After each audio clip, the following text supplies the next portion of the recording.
no, but and then there's just Jester here going, saying I'll never ever this company is the second coming of the devil. I will never blooming darken their door again. And what's he do? He gets a great big box. I can't keep up with you two. What's going on? I'm going to mention this in the chat. Don't you worry. Oh, we are live, by the way. Oh, are we live? Right, I'll stop swearing. Ah. Well, we'll just give everyone a couple minutes to log in and. Yeah, I was going to mention that too. Yeah. Well, we'll just give. Let me just get that up then and tell everybody. 2nd down and 33. They sacked the quarterback. He fumbles. Nice to annoy me now. It rolls around for like 10 minutes. Nobody decides to pick it up until they lose 33 yards.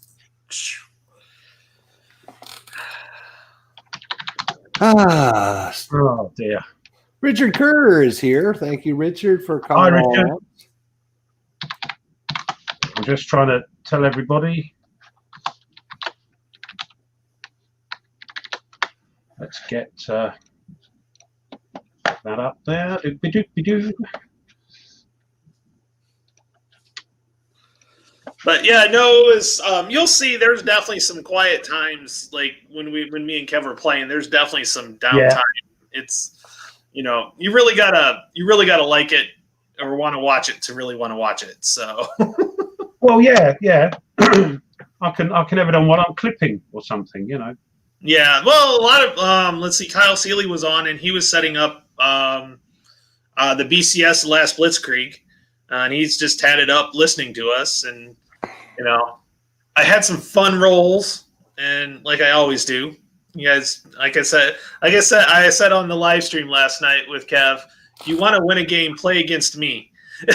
Oh. Did you have some more of your rolls? Yes. Was it the Rommel syndrome? Was it? Yeah. Syndrome? Yeah. Yeah, I was. What was it? I had to roll. Oh, I was trying to bombard 2 positions that I wanted to attack to DG them, and I ended up rolling a 2, which is a nothing, and then a 3, which is a nothing. And so, I kind of wasted my flights on that. I ended up taking out the 1 unit anyways, but my other attack, I was like, nope, I'm not going to do that now. All right. Sounds fascinating. Did you get in? Turn and a half. I was beat last night, so I didn't stay up late. It was 11:30 or so, and I was getting tired. So, been a long week, and so I was tired, but I still wanted to play, so it was pretty cool. Thank you. I'll put this on. I did say in the email, didn't I was going to wear a loud shirt. So just to take a bit of the. We have to do that for big time now. Yeah. People looking at the shirt. He's on other shows, going live. He's on there being all professional. Like we're just a hack off over for him over here. Proper live streams with Kev and all that sort of thing, Yeah. And he gets his video on, prime time video. I didn't even get a mention. No, I didn't get a mention. No, that's probably because I didn't make a video this week. But anyway, that's beside the point. Either. That's beside the point. Yeah.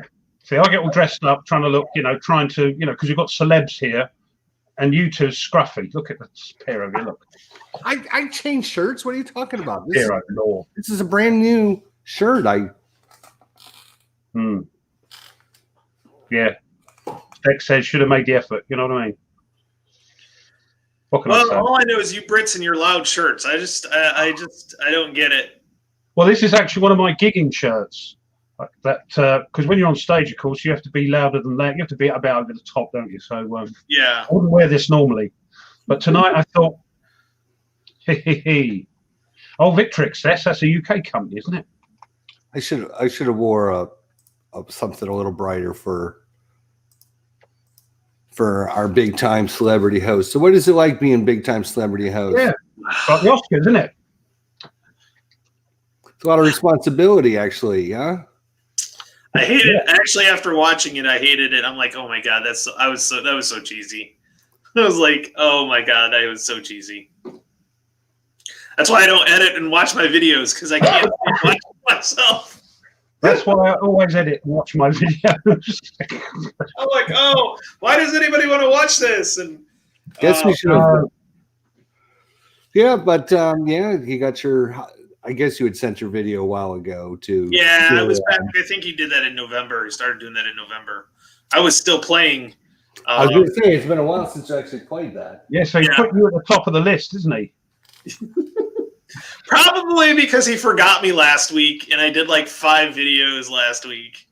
So the week before, 5 to 6 videos. I thought he was just mad at me because I was doing too much. No, so I cut back.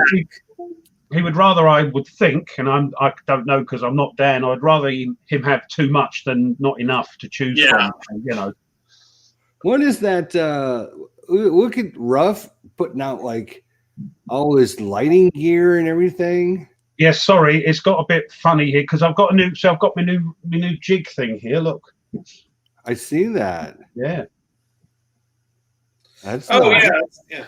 Oh my god, I think that's the exact same one I have. So it's good. You just mount it on your table. Yeah, just like clamp it on your table, like a G clamp thing. Yeah. Yep. And then you put your camera on it, and then you can just move it around. Yeah, move it up and down and all that sort of thing. It's got a bit of side-to-side motion on it as well. Tony thinks about it. He should send me a link for that so I can get one because I definitely need one. Amazon, yeah. I'll link it. I'll get it. I'll send it to you. I mean, last week he wrote down all of our. I know. I still have it written down. I just didn't get it submitted. He was going to write them all down. He was going to post them on our. I did write it all Facebook group. And thank goodness, because it's changed already. Mr. Big Time didn't have time for us. Oh, no. Signing autographs. Too busy running around with everybody else. Please, sir, can I have your autograph? Yeah.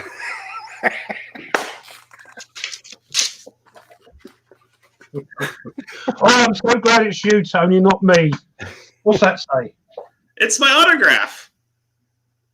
Well, that looks pretty bad. Is that it? This is bad paper, actually. Well, you're testing a pen, see if it works. That's what it looks like. So, Rob, be a doctor with that writing. We've been hearing for a month about how your house is in disarray because of Christmas and New Year's and the holidays and everything.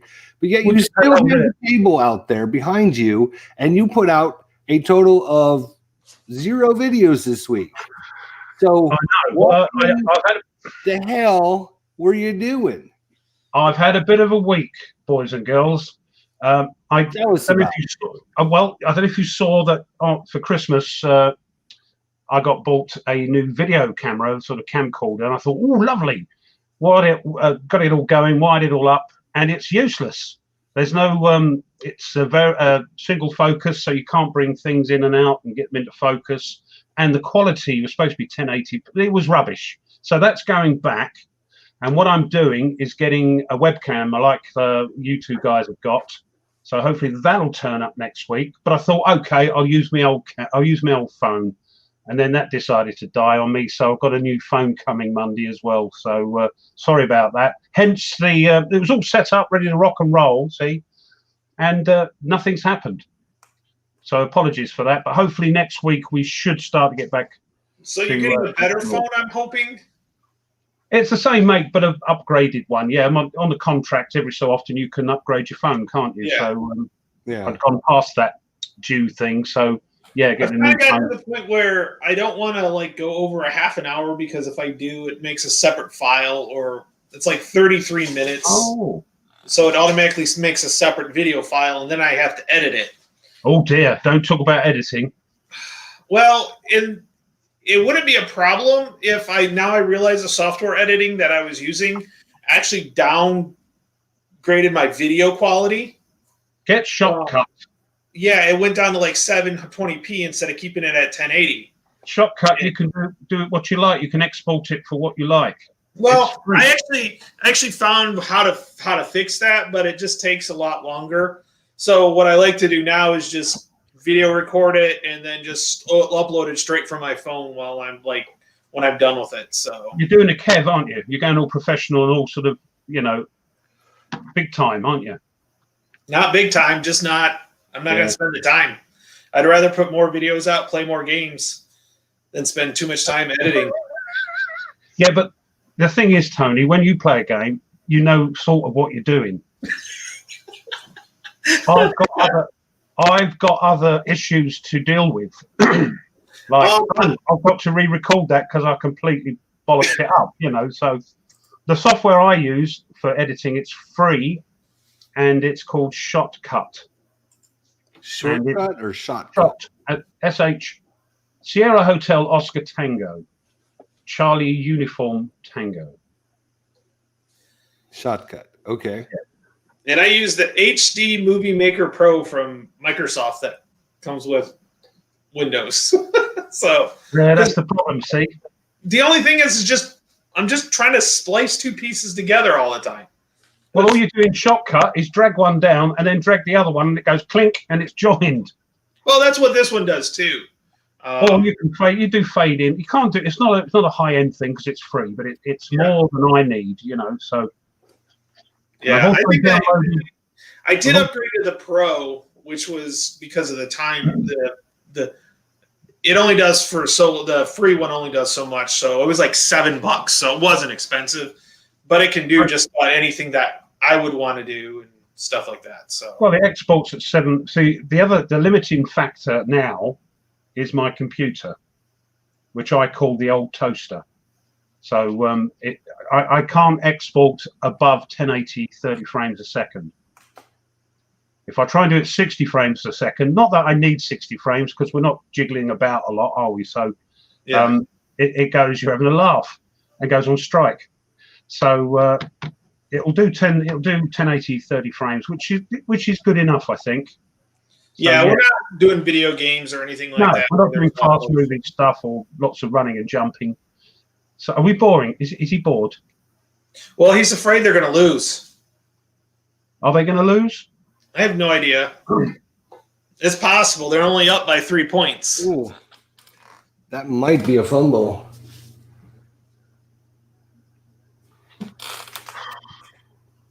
Anyway, did you get anything new this week, Tony? Oh, yeah. You saw my Kickstarter video, so I finally got that Kickstarter in. I'm a little bummed by the quality of the That's what I thought when I saw the pickies and all that on the Kickstarter, and I mentioned that. But if they do the job and the game's great, then you can sort of overlook that. So I'd be interested to see how what you think of it.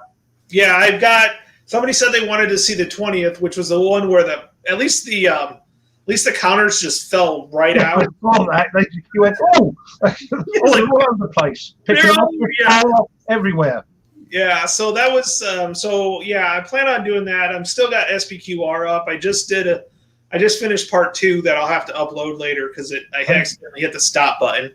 I'll tell you what, those rules are a little bit different. I see what you're talking about. With Men of Iron, it wasn't so bad because they're shorter rules and they're nice, so I love it. I love Men of Iron. Mm-hmm. Reading through Cataphract, which is very similar, because the rule set actually came out, the updated or revised rule set came out after SPQR, the new edition of it, I understand. But it goes blah, blah, blah, blah, blah, and you go, what's that all about? Why are they saying that there when it's 10 pages? You have to then go, what's he talking about? Oh, right, okay. And you go back again, you go, blah, blah, blah, but what? Where's that not been mentioned before? Oh, there it is, 12 pages. Yeah. That's the only thing. You really have to almost dissect in my opinion. Now, some people love that type of rule set. They're fine with it. For me, you almost have to dissect the rules and put them where they actually belong. Yes, and what I have to do is read through the rules and not understand 90% of it, but just get it in there, some of it, and then read them again because you now know what they're talking about because you've come across it before. That's what I have to do. I was really having a struggle, and I think I finally got it with the rally rule on that because of the way it's like, okay, if you roll below this, you rally, but if you roll above this, and it is below this, it means this. But if it's above this and this, it's this. The other thing that's freaking me out is the shock stuff where you have to work out sort of ratios and you need a calculator and then you knock it up and down. Honestly, it's either all or nothing, so there's no rounding. I'm not a clever, as OG says, and I'm one of them. I'm not a clever man, so but I'm going to love it. It looks like I'm going to love it. Hence, I told you about this last week. It turned up. Oh, Wargame. Oh yeah. Mad Dog, it's really not, and that's why I did the videos. It's just the way the rules are written. That's all. It's really once you do it once or twice, you're like, oh, it makes sense. It's like, okay, if I'm rallying, if I roll below this number, it's rallied. Fine, no problem. You don't have to worry about it. Then you just got to look, and then sometimes it doesn't matter if you roll lower or higher. It's gonna go. It's really not. It's just getting my head around them. It's just new rules, isn't it? And they're written in a. Yeah. I sort of get it, and I'm going to get it wrong. And then there's the pre-shock TQ rolls where you have to do them all separately. You don't do one and then do the shock and do all the results. You work through each stage per combat. You do all the pre-shock TQs first, and then you go into the combat, and then. Because as I say, if you do it at a time, you could push through when you shouldn't really be allowed to, and come round the side and all that sort of nonsense. So you have to do it.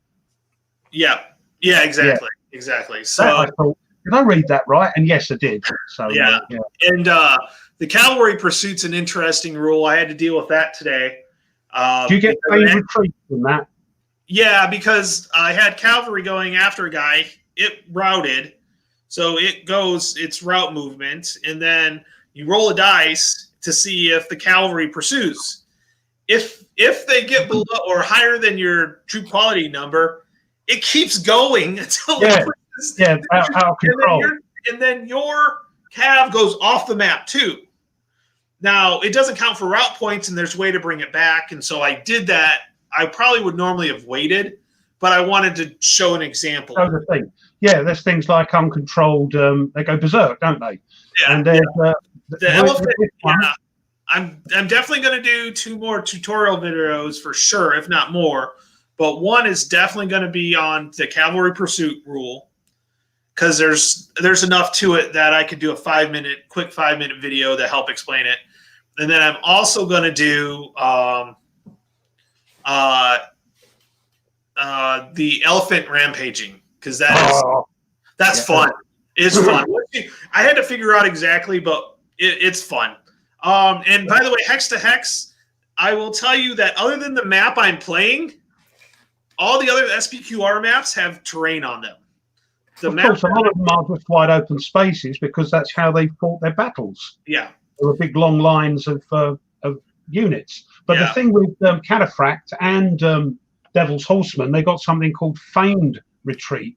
If an enemy comes within 2 hexes, you can retreat as though you're going, oh, I'm scared, and run away, and they come after you, or they may come after you, and then you can turn around and attack them.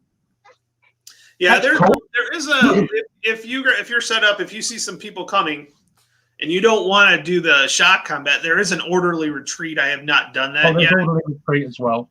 Just because I'm like, that's just not me. I'm going to go for it. This feigned retreat, though, looks fun because they're coming towards you. You say, I'm going to do a feigned retreat. And you start to, and they have to roll to see if they go, oh, they're running away. Off we go, lads.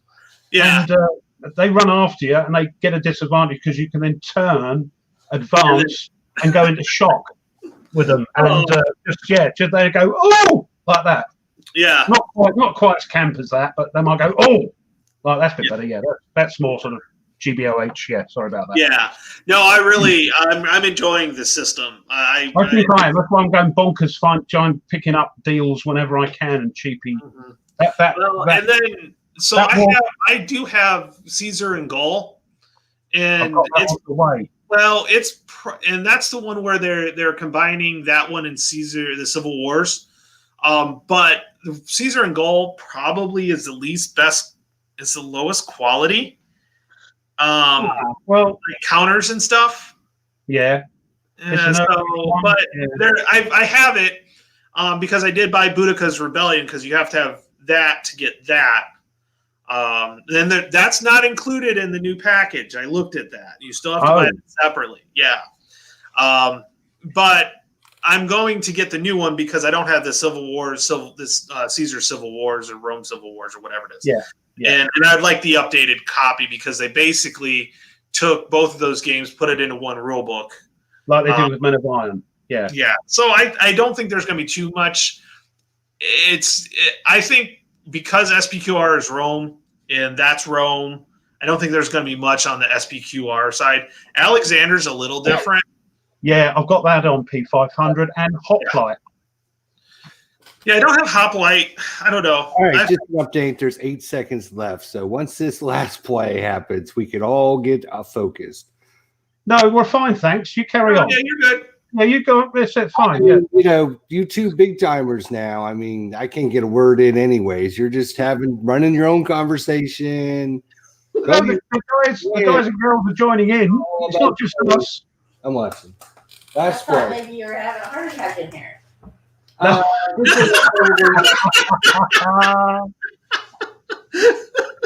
4 seconds. Yeah. Hello, Mrs. Chester. Yeah, you can get a field goal and then it'll be tied up. I know.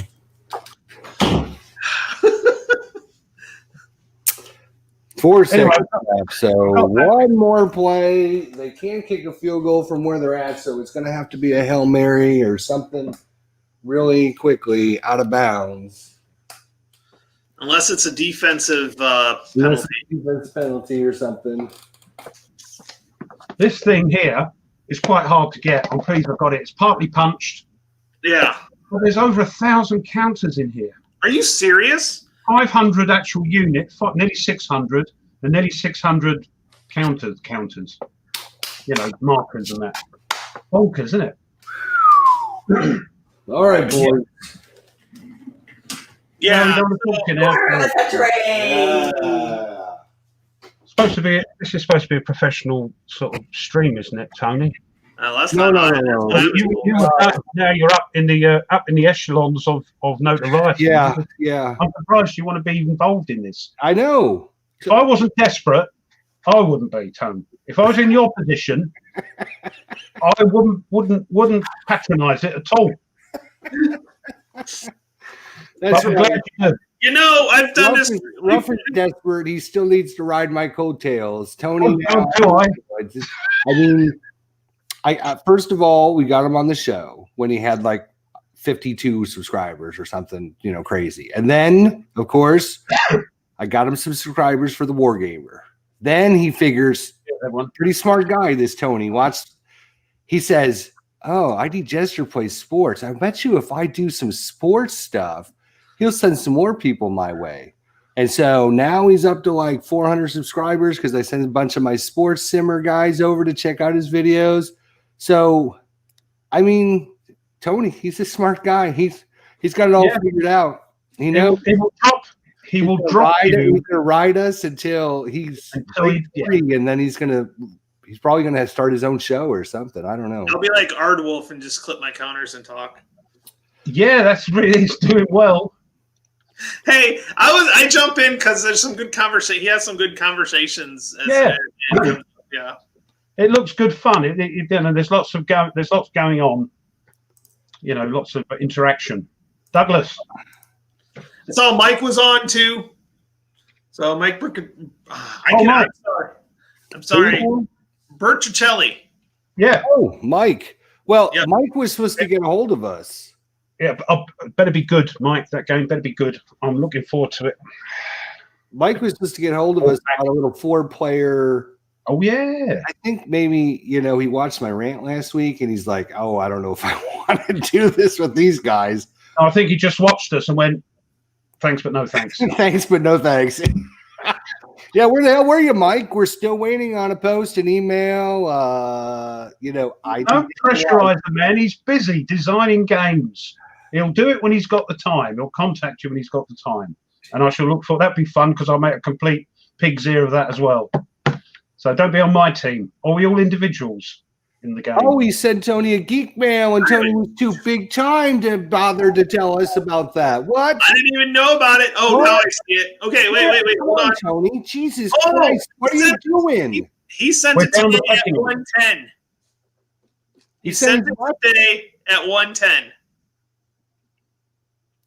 I don't know. Let me see. We're down the pecking order, aren't we, Jester? Yes. He would like to schedule us and play any games we might. So we will. I have your connection now. So Mike, we will set something up today for sure. Also, Jester left his email for you.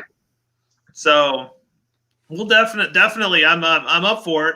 I have the next 2 Fridays. I actually have some games scheduled. I have some ATS with Mitch. Oh, what, the designer, Mitch? Oh God. Yeah. Okay. Okay. The man who designed Mitch, you know Mitch is he's just a nice guy, and I bet Mike's lovely. He's lovely, but you have to name drop. You couldn't just say I'm going to be playing some ATS with one of my mates. No, it has to be, Mitch. Fine. I'm going to be playing 3 Days of Gettysburg with one of my friends. I think pretty soon his head's going to be so big. We're not going to be able to get it all in the screen at one time because there you go. See, look at that. Look.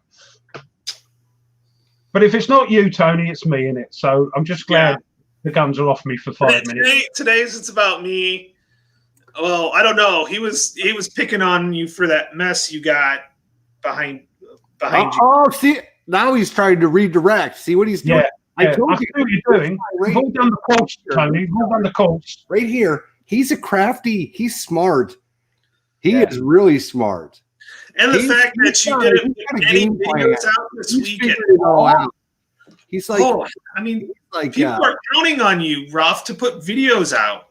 I've told you what he is now redirecting, hoping the anger goes towards Ruff. Yeah, it's passive aggressiveness. We already decided when we were sitting here for 20 minutes before the show, talking, waiting on someone else to grace us with their presence. And we're like, okay, well, if he doesn't show up, that's it. We're out. He's out because we're not putting up with his nonsense anymore. If he wants to go on his own, then let him go. Let him be free. Set him free. Yeah. It's like the Three Stooges. But the thing is, when the other one went off trying to do his own thing, he fell on his face. So there you go. Yeah, just remember that, Tony. Yes, remember that. There's no Morka without wise. Bite you in the ass if you try it. No little without large. I just think, if you leave, think of the rants I'll be able to have on you.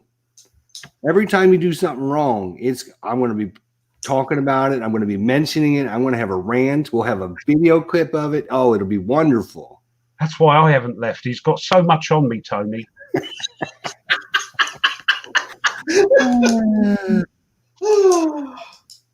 But there we go. That's all I've got anyway today, this week. Anyways, back to what we were talking about. Mike is going to set us up. We're going to get together. Obviously, he's got to talk to our contact there. He can't talk to the rest of us, but he'll talk to Tony and work it out. We'll come up with a time where the 4 of us can play. That's because I'm that damn good. That's why he wants to talk to me and not you two. I'm just that good. You guys are going to give it to me. I'm going to take it. No, that's fine. That's fine. I like delegating. If you talk, I'll just turn up. That'd be fine. Did you notice his neck? His neck is throbbing wider and wider because it's got to hold that big head on. No, he's doing all right, Tony. I'm pleased for him. Yeah, 8x10 black. Yeah, so all like the authors have on the back of their books. I'm gonna get that, and I'll get a nice felt tip marker, and I'll sign them all for you. And just send me your $16.95 plus $20 shipping and handling. We'll send you half a photo. Oh! Here's a good one. Did Tony have a bookshelf behind his head is plotting? That's pretty much it. That's pretty much it. Tony, I've been there, mate. I've been there. Just grin and bear it. Just grin and bear it. Oh, yeah. I know. I know we're only mucking about. But yeah. I'm gonna be reflecting here pretty soon, or whatever it is. Shall I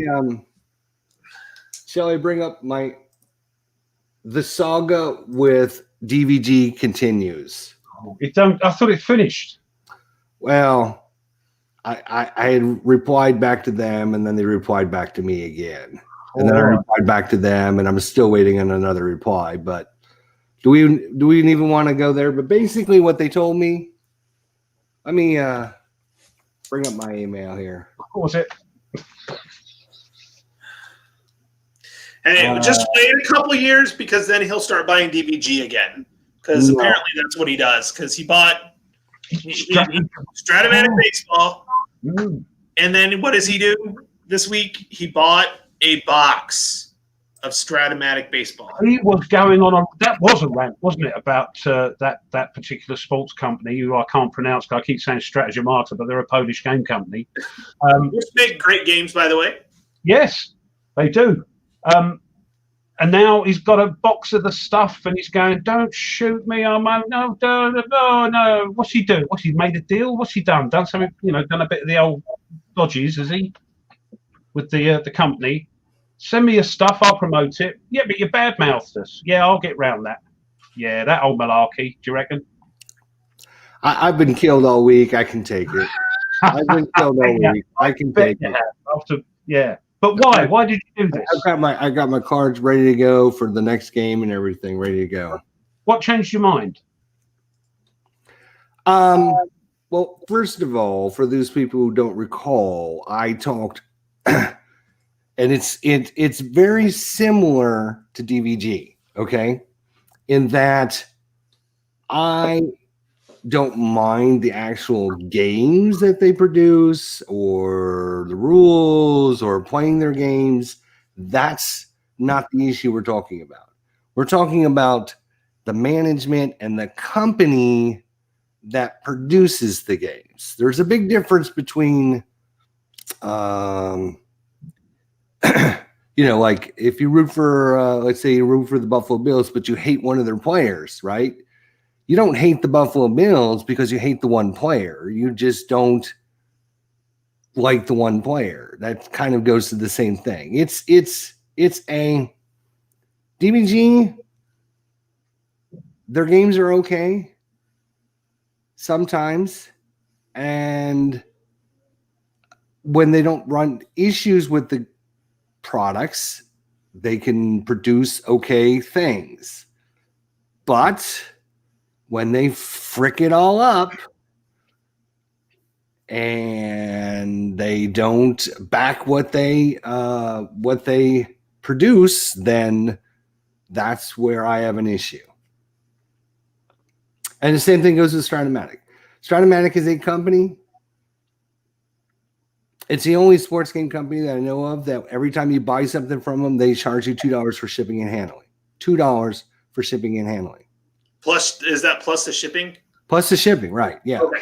There's just a $2 fee every time you buy anything from them for shipping and handling. So I mean, it kind of goes to the same thing. Is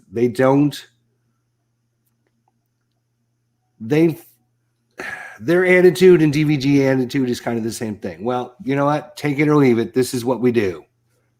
And for me, I'll leave it because they don't have something that I need from them. I can go elsewhere. I can't go elsewhere to play the Stratomatic game because nobody else sells it. But for DVG, I can certainly go somewhere else to buy any game out there. But it's very similar in that it's more of the corporation, the company, and their attitude that is the turnoff. It's I've never ever really talked bad about the actual game or the game system.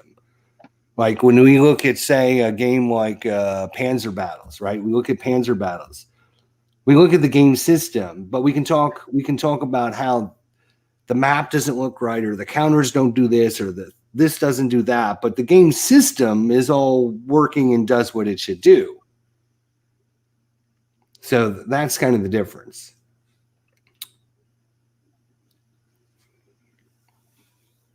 So what happened with Stratagem Arta? So what happened to change your mind?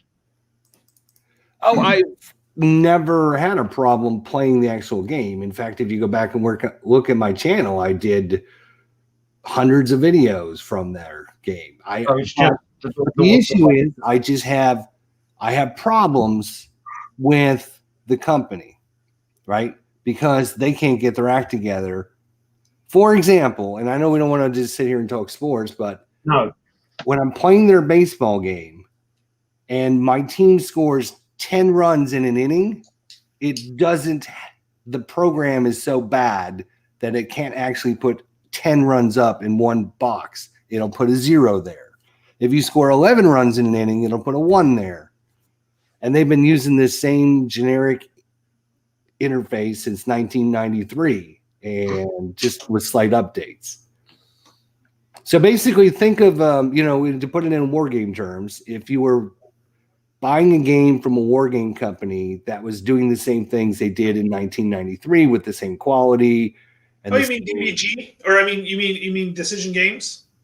Or MMP? What? Well, I mean that's and those are legitimate. Those are legitimate concerns. Avalanche Press talks about. Look at their webpage. And for me,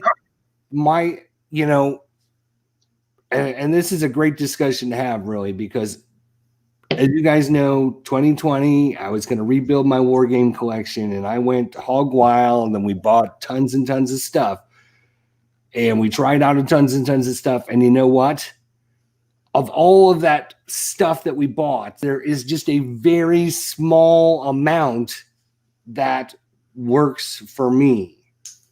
Whether it's too big, too many counters, it's, takes too many players to play it, or whatever the issue is. There is a ton of stuff that I have that I literally are going to be like getting rid of because I wanted to get this stuff and try it out, because you're never sure, right? I don't know if I'm going to be able to play it,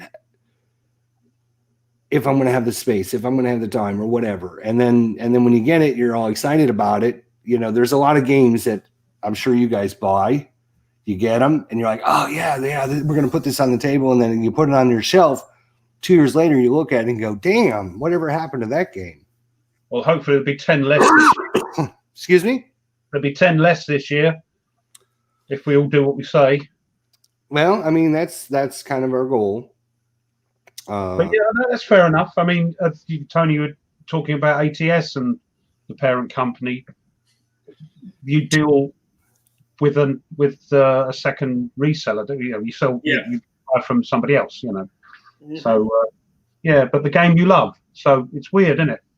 It's a weird thing. William says, if I ever tried Diamond Mine. Actually, Diamond Mine had a sale the end of December, beginning of January, where you can get their brand new version if you order a season file. So yes, I just bought their brand new edition and the 2001 season. So just thought I would show it.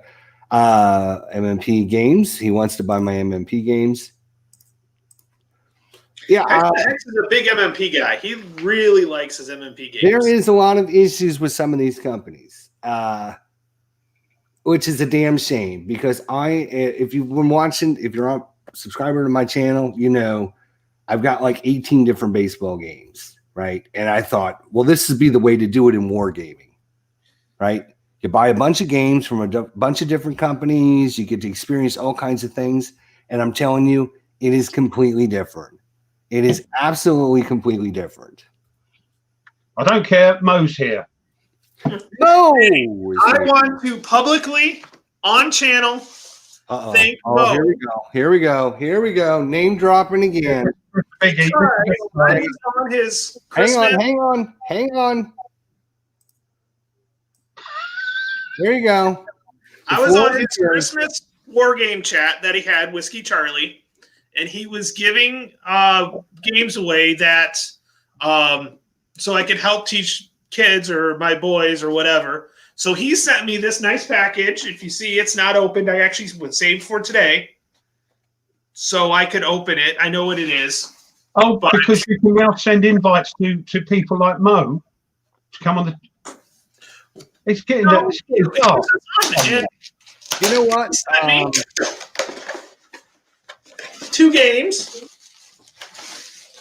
and I can't wait to play them with my boys. He Hang on sent- before you hang. Oh, go ahead. Okay. Take out Wow. Nice.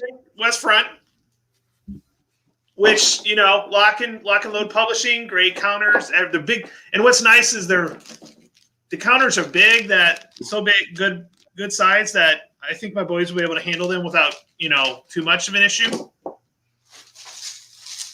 And then he also sent me The East Front. Yeah, nice. some introductory games to get things. So Mo, thank you very much. I truly appreciate it. I work on them with my boys, and then I'm going to take them into class, into school, and then add them to my wargaming collection for my board game club at school. So they will get used. And I also want to thank David Heath. He also volunteered to send some stuff for my wargaming club as well. So they will get used, and they will get played, which is all you can really ask for with when you get war games. So I appreciate it, Mo. Thank you very, very much. Well, nice. Well, yeah, nice chap. Yeah, Mo. Just I didn't want to interrupt you, but Mo, I put in my email address in there. If you want to come on the show sometime, we'd love to have you come in and talk. And no, oh well, no, No, I'm thinking of Mo, not of you. I'm thinking of Mo and his reputation to come on here. yeah, He's got a great reputation. he might not want to come because He's got a fantastic reputation at the moment. people might look down on you and go, "Ooh, man, I don't know about this," but whew. But yeah, it'd be great. I'd love it. Yeah, Yeah, we'd love to talk with Mo. He's a great guy, and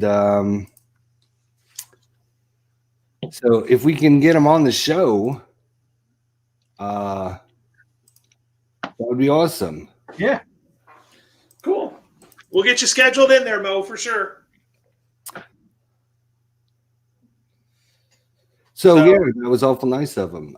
Yeah, I really appreciate it. So what's your main goal with those? To show them to the kids and to teach, actually get my boys into it, and then but also once I get the boys into it and they're ready to move on, take them to school and have them in my classroom for when we have free time, and kids want to play around with some games and have some fun.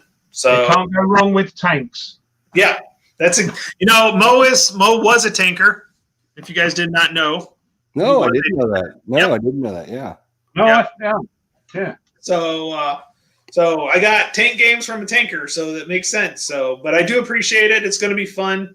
I did wait till today because I know Mo does watch the replays, but I was glad he got on live, so I wanted to do that live. So I do appreciate it. Yeah, absolutely. Very nice. Very cool. Heathwell, the only problem with sailing ships is sometimes you got to know the terminology. I guarantee not too many people know the difference between port and starboard. But It's easy. It's easy. Port and starboard. There are 4 letters in port. There are 4 letters in left. there's a 4-letter word I'm thinking of. There's 8 letters in starboard. There's 5 letters in right. So No, or it's got to be. I'm sorry. Yes, he's up. We're talking to colonial. right. Yeah. The British have to go One's with got 4 letters. The other one is the other one, isn't it? all wanky. Dear. Right? Dear, oh dear.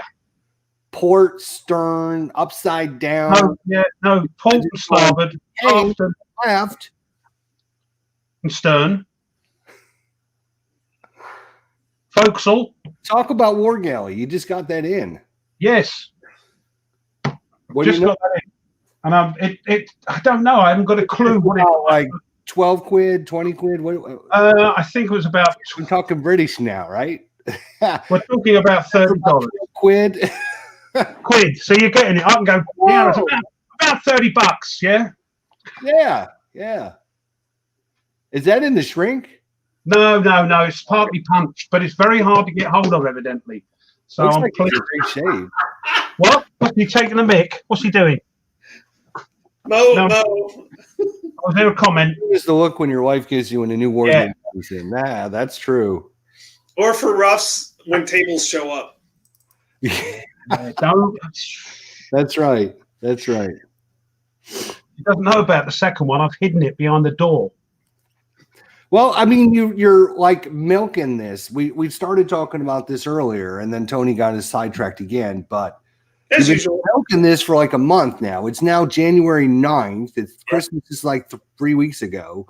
You could have freaking moved some stuff in the last week. You know what? Cleaned up your shelves behind you too. I mean, shells are fine. They look much better than they did. Look at these shells. What? Look What's the matter? that is horrible. What? You got boxes, you got little things, you got things slanted, you got things on top. Oh my gosh. You know what you need to organize? Look, see this? That is neat and organized. You've got on the left-hand side there, you haven't got them stacked in ascending smallness, have you? Yes, I do. Based on weight. No, that doesn't apply weight. Huh? I don't want my 500. Put your Warfighter chest on top. That's what you need to do. It'll look much nicer then. And get new shelves done and get some tables moved around. You've been milking this forever. You know what? Your wife wants to hoover the area and she can't get in there because you got all your. She can, and I do. But I do like it. I actually like it here for the moment because I'm near the computer and I can turn around, do things. And it's quite nice. And it's near the window. British again. No one got it. She wants to in Hoover again. That's British. Hoover. Rufus, you're rubbing off on me, man. Yeah. You call it vacuuming, don't you? Yes. Or sweeping. Or sweeping or vacuuming. Sleeping. Sweep. No, sweeping with a broom with the bristly things on it. That's sweeping. That's sweeping. So we got everything neat and organized perfectly, right? In here, perfectly organized. You don't see just crap laying everywhere like your house. Crap laying everywhere. I've got me clippers. They're me counter clippers. I need to talk to her about getting you in gear. You don't put any videos out. I told you. Tony did? You see what Tony did? He's like sitting back. He's like gestures on a roll. I'm just going to let him go after Ruff. Yes. It didn't take long, Tony, did it? Didn't take long, mate. No, I'm actually reading the comments along too. They're pretty good, actually. Oh yeah, This is I should because it's far more. The comments are far more interesting than what I'm getting blasted with. Terrible. That's okay. He blasted me when I was at other ones, so yeah. No, I'm upstairs before I See, the problem is we can't sort of go up yours and leave because we wouldn't be where we are today. Let's be honest. Without Jester's, arm around the shoulder and mentoring, I think the word is. Yeah. So we've got to be a bit careful. Well, X made a comment on here. He made a joke. It was a school teacher in Ohio fired for teaching kids how to operate a main gun in a tank. What's kind of funny is that when I first started, I work at a school that teaches high school kids aviation mechanics, so they become aviation mechanics. And one project they had was a B-17. They were working on a B-17 that had replica 50 millimeter. Yeah. The machine guns. So there's a picture of me because we got to go into it, like looking like I'm firing. I was like, we take school really strongly. Did you have the kids outside going like that? that would have caused a bit of a storm, I think. And you got what? Did you get any grief for that? No, because it was a replica. It was it was a B-17 that was used for training runs. It was never used in World War II. There aren't too many left that actually were used in World War II. So, but it was also there weren't any kids around or anything like that at that point. It was that we had just got a tour of the facility, and that was one plane they had out there. So, but I still thought it was kind of funny. Cool. So what are you hoping to bring out next week in war? Dare I say it? Wargame videos. I know my main emphasis is still Wargame. Don't worry about that. I'm doing my baseball for fun because I enjoy it. And then eventually you'll be watching the sports because I've got a cricket game on my way. Cricket game. Well, where the hell did you even find a cricket game? One of the actual sports games websites that actually list a whole bunch, and I can't even tell you which game which went. They're like, I'm like, oh, what about cricket? And then I was like, there's a couple of ones that are like more like you're flicking things, and like Subutio. Yeah. There's one that uses. I think there was a version of Subutio for cricket, if I'm not mistaken, way back when. Mm-hmm. But I used to have a cricket game, and it had these metal dice. So it was just a die, like hexagonal dice, so long. Yeah. And you threw them to see if you got an LBW or runs. When they were batting, you threw the dice and see what happened. Yeah. This uses cards very similar, like what we've been playing with the baseball, but you use a deck of cards instead. So when you pull a deck of cards, when you pull up a card, you look at the card and see what it says. And you can tell he's a sports sim rookie. We have a deck of cards. These are called facts, fast action cards. Wow. No. I'm talking. This is a serious king of cards. Doesn't tell you what's on the card. It is a deck of cards. Set of bicycle cards. Yeah, set of bicycle cards. And then they have the player cards, and then whatever the bicycle cards or whatever you have, ace, 2, 3, you look at the other card to see what works out. So you're playing Snap or Whist. Yeah, basically. Yeah. So I'm kind of curious to see how it works out. It could be fun. I don't know how long it's going to take for her to get over here, but I used to have the game called Wembley. It was a major sort of Waddingtons, I think, brought it out, and it was you became like a manager, and you had to get your team, get the money, and all that. Very early manager sim type game. And the other one I had for horse racing was Topoly, which you had a horse race track around it, and used to bet and used to breed your horses and buy the best breeding stock and all that. Very lightweight, but yeah, I remember them from my youth. Yeah, that sounds cool. Yeah. Little plastic. Oh, wait, okay. Excellent. And then at the end, after you've done all your buying and selling and bought your money, bought the best horses, you'd have a race. Can someone ban this guy for a little bit? I mean, put him in. Sorry. Put him in timeout. Sorry. Get rid of him. I'm going to be putting out SPQR Turn 3 Part 2. I finished that this morning. I'm going to be getting 20th Air Force, and if you watch my Kickstarter box, I'm going to be reading the rules on that one and getting that out because I got that one, and if it's really good, I really want to promote it because it's a new game company. So, if they get better, if they get better quality, if they get more gameplay, the quality probably goes up.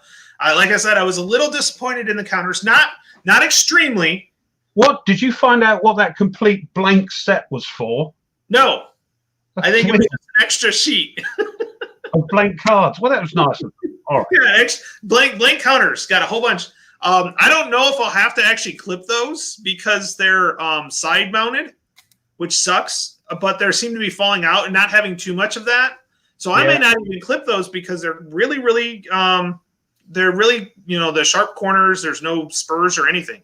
So I almost want to do that just to get the game out and played, and then we'll see if I'll clip them. But I just kind of want to get it on the table and get it played. So I think tomorrow I'll start reading through those rules. They're not that long, as you guys saw in the video, and they're the way I like to read rules. They're in sequential play order as you need it as you go along. Yes. Yeah. So like the first turn, you can actually, I'll read through the rules first, but the first turn I can, go, okay, so here's what I got to do here. Here's the next thing. Now I may play it wrong because strategy wise, and my whole idea is not to put the strategy out there, You don't Especially get for that solo when you play it games. loads of times, do you? Yeah, especially for solo games. And it seems like this game is not going to be one of those games where once you figure it out, you can beat it. You know, there's several of those games out there that once you figure out a strategy, you can beat it every time. I've heard some of the Hollandfield games are that way. I even have a couple, but I have not figured out, and I don't want to figure out the system. I want to figure it out myself. Like OG, who turned up. Hi, OG. Yeah. We're not clever men, see, so we can't figure out how to game it. You know, so that makes it nice for me. I live in blissful ignorance. Yeah. From what I read on their Kickstarter webpage, they're actually going to be selling them via Amazon.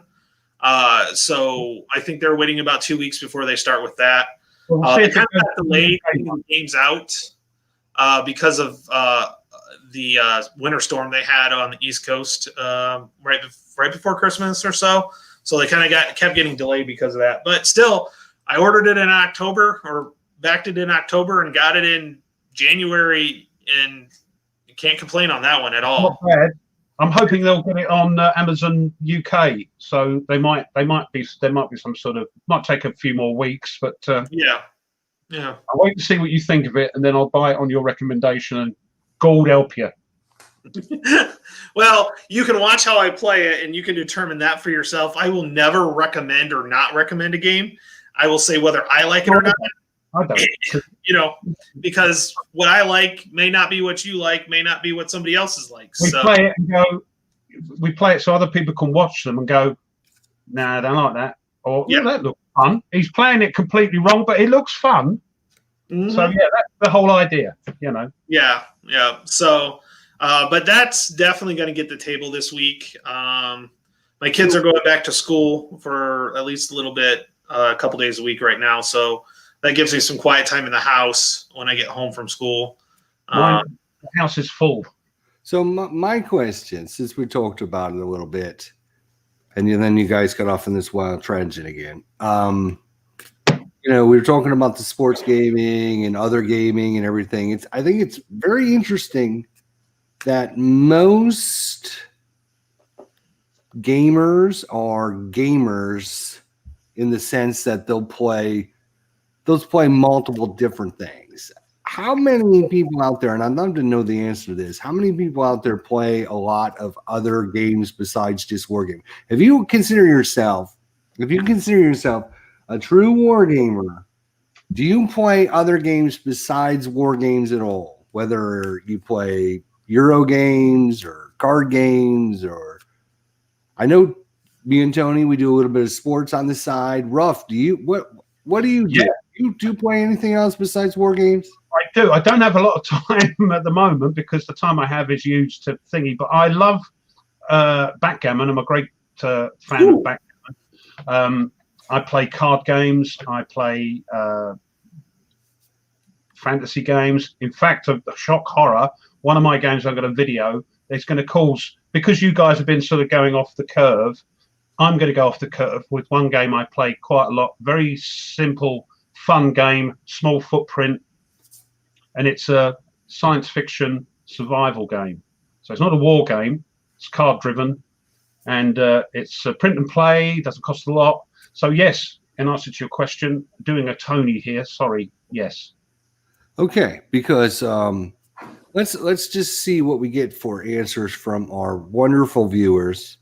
John Longshore says Raccoon Tycoon. Raccoon Tycoon. William says that he does some sports gaming. Jezza1 says other games, board games, computer games, all kinds of stuff. Richard Kerr says he does sports games as well. Popular card games, folklore and fiction.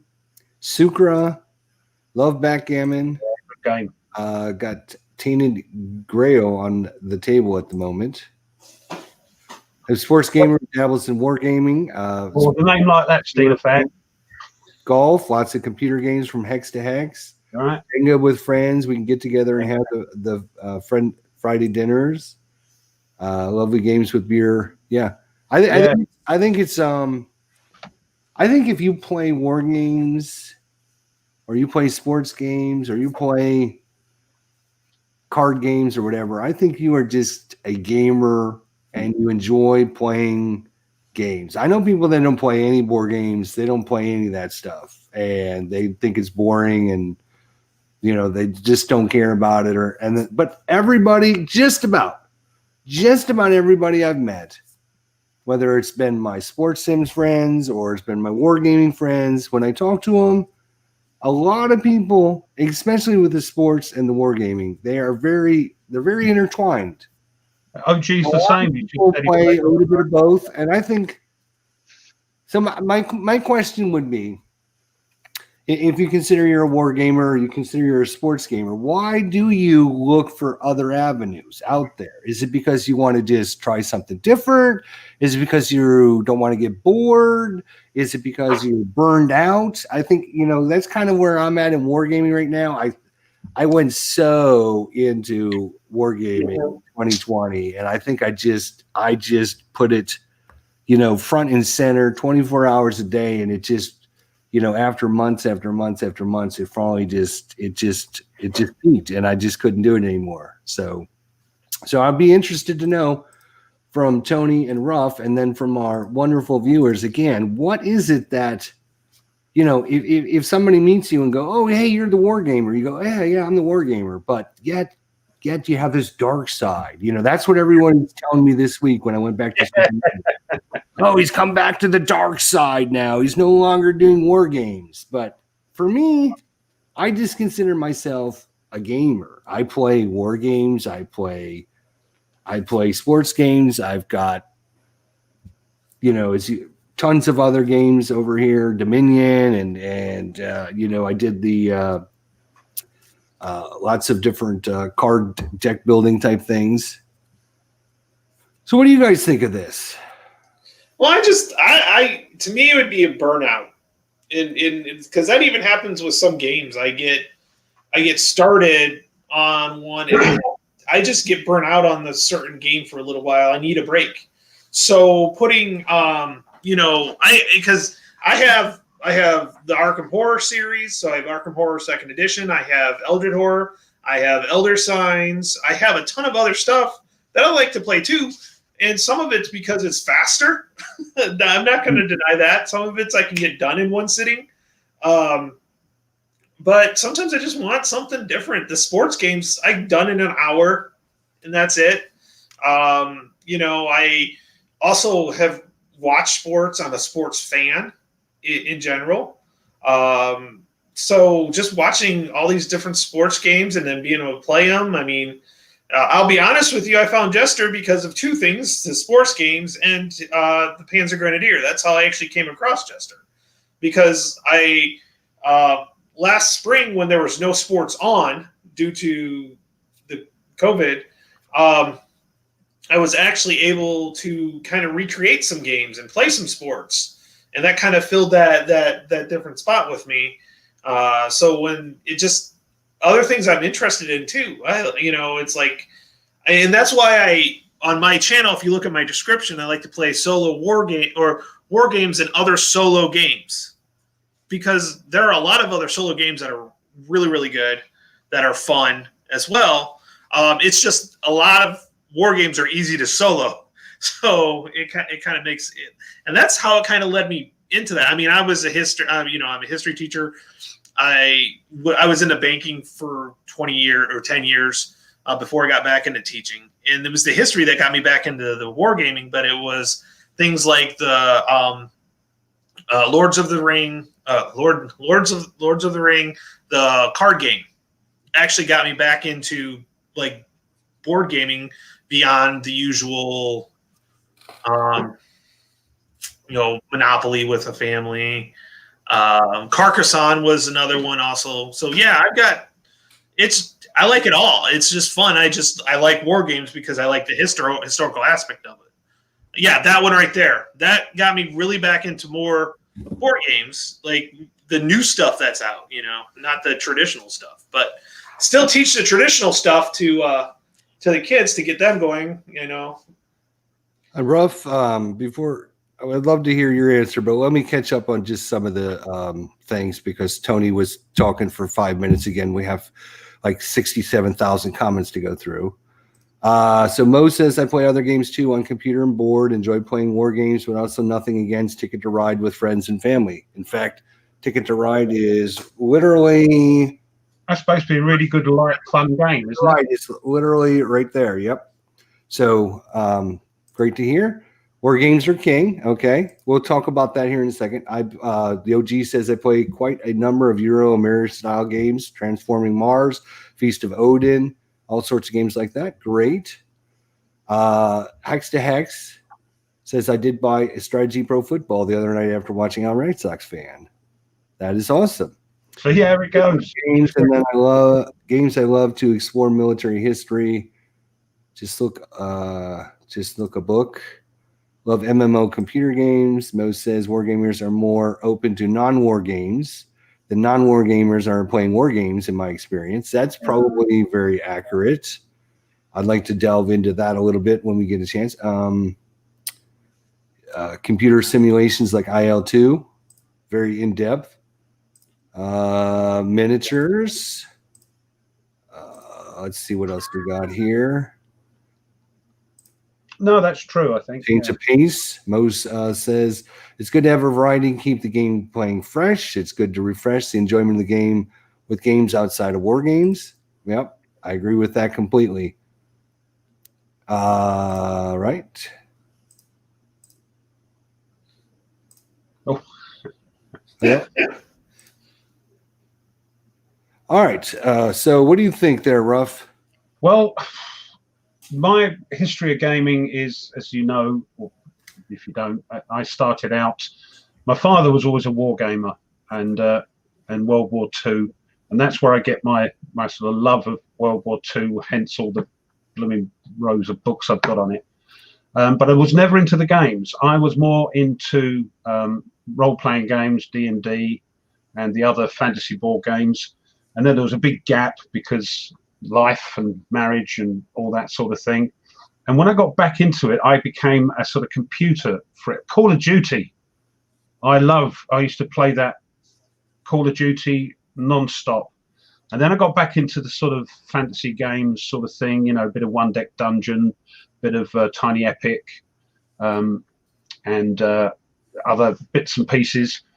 And then I think I saw Gimpy, and I saw the OG, and I saw Stuka, and I saw yourself, and you know, and you think, and that was it. The bug was bit, and but as you're quite rightly saying, after a while, you think, oh, God, I need a break. Not nastily. You love. See, I love my war games still, even though it's a short time with a passion. They're still in the honeymoon period, maybe. But then you need a break. So I play, unless you just give me an idea to do a little series, it'd probably go down like a lead balloon, but a little series of games that war gamers play when they're not playing war games. And one of them is one I play when I get a bit burnt out or a bit like I'll need to walk away. I can't finish reading this 97-page rule book. I'll come back to that. I'll get out a game. One of them is on the table now that I'm going to video, and it takes about 10 minutes to play, but it's one of those games where if you don't win, you go, right, do that again. And you'll spend an hour just trying to win it. And when you win it, you go, yeah. And you go, right, okay, I'm ready. I'll go back to the war game. So, yes, I think a lot of it is burnt out. And I never thought I'd say that. And I don't put out a heck of a lot of content like some YouTube guys and girls do. But I'm thinking, I need to do something different. So I'm going to put this game out and see what response it gets. And if it's okay, it might be a little series of games war gamers play when they're not playing war games.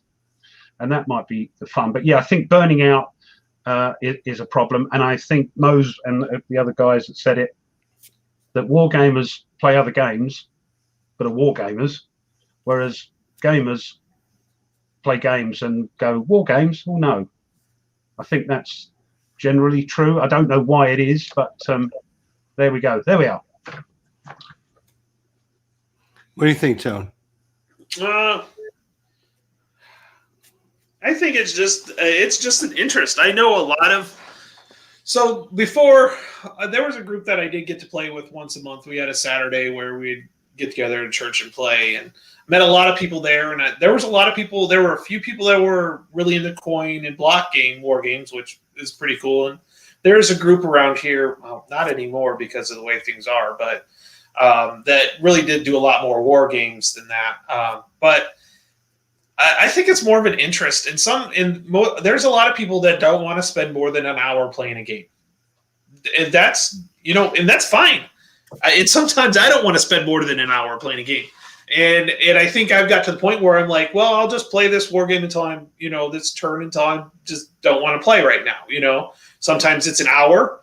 Sometimes it's 15 minutes. It just depends on how things are going. But there's not many war games, and I'm interested to see how Blitzkrieg, play World War II in 20 minutes. I really want to see how that goes, because that could be interesting to bust out with some people that are not war gamers. But maybe that like history or would be interested. So, and the other thing, of course, with wargame, most wargamers, and I can now include myself in that list, can have a dedicated space where they can leave a wargame out. Before it used to be me dining room table, but now I can leave stuff out. Whereas gamers don't think they don't need it. They play a game for an hour or two, put it away, and then next time they'll get another game out and play it. Whereas wargamers will put a game out and leave it out and have space for another game maybe, where while they're thinking about that one or got bored with it, they can get another game out. I think that's a thing that's different between gamers and wargamers, is the way they play the game. And the other thing is coin games. I wanted desperately to get into them to have something different, but I can't seem to get into them. It's not that I'm saying there's anything wrong with them. There is a huge fan base for them. However, I'm a great science fiction fan and fantasy fan, and there's a new coin game coming out that's set on Mars. So I pre-ordered that on the P500, hoping that will be that will get me into coin games. So I'm still trying, lads. I'm still trying. Well, it is, for me, it is quite a journey and quite a story, because, I was doing mostly sports with a little bit of wargaming. And then I made the call. I said, you know what? I'm done with sports. I'm going to go to wargaming. And that was going to be my plan forever. I was just going to drop the sports, and I didn't do them for a long, long time. I didn't play anything. I sold a bunch of my stuff. I didn't keep anything. I was like, I'm going to just make room for all these war games. And then the war games started coming in, and I'm like, this is going to be great. This is going to be awesome. And then I hit a brick wall with space, with all of the difficulties getting into wargaming, having to read the rule books, which are sometimes, as Ruff says, 60, 70, 80, 100 pages long. They're not written well. I'm sorry? And they're not written well most of the time. Sometimes you don't understand. You get online. And, the longer I got into wargaming. So somebody, I think Mo had actually mentioned, or somebody mentioned this, maybe you guys did too. When I do my sports games, right, I can literally run a sports game, set it up, play it, put it away, and it's usually an hour or less. Sometimes it'll go over, a couple, 15, 20 minutes extra if it went extra innings or whatever. And when I was playing war games, I was severely getting burned out on the counter clipping and the organizing. I mean, it's just not counter clipping. All right. Yeah. You know how much I hate counter clipping. But then you have this stack of 2,000 counters or 500 counters or whatever, however many counters your game has in it. Then you have to organize all these. And it's literally, when do I get to play this game? I mean, seriously, I've been working on this game for 8 hours and I don't get to play it. And that doesn't bother a lot of people, right? And I understand that, because you're dedicated war gamers. I understand that. But then I go and I compare it to when I was playing my sports games. I'm like, dude, I could have already played like 5 sports games by now. Why are you wasting your time doing this? So am I the anomaly? No, Or am I the person that is the reason war games aren't as popular as they are? thank God we're not all the same. And I just want to say, Poland's in the house. I think it's Vojanek TV. Yeah, I wanted to say that too. You're doing great, by the way. I like your stuff. Keep on up. Keep it up. Oh, was he one of the guys that we talked about? No. He's an established YouTuber. You brought him up a couple weeks ago, though. No, that's the other Polish chap. Oh, the other Polish chap. Yeah.